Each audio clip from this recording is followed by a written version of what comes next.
Hong Kong is a special place, and the massive demonstrations taking place are driven by an identity crisis, an anxiousness that stems from a complicated history.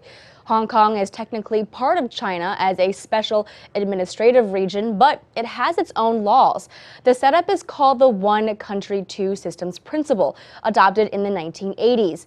That's when Britain agreed to hand the area back to China. That's right. For over a century and a half, Hong Kong was part of the British Empire, a colony earned through war, ruled by a very different set of values than those of China.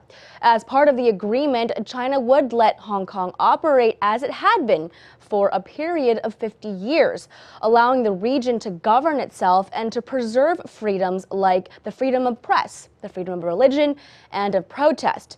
But the agreement also came with conditions, and since the official handover 22 years ago, Hong Kong's citizens have felt China's grip tighten and its autonomy erode likely faster and more seriously than they'd imagined.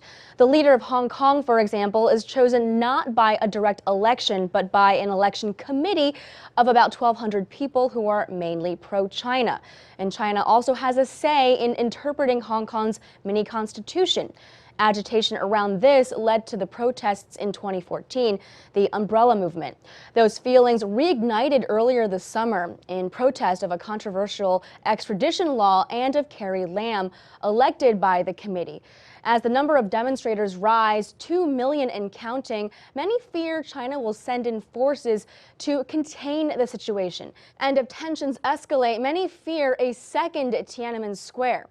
Now, these protesters are mainly young, they're well educated, and they seem to have no plans of backing down. But if tensions aren't diffused peacefully, the rest of the world may turn their back on China again, and the country's stock market, including Hong Kong's, would tank, potentially causing companies to leave Hong Kong and leaving the region financially unstable.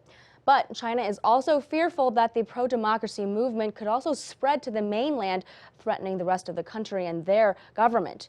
It's clear the demonstrators aren't prepared to step down anytime soon, so now it's on China and the international community to find a resolution.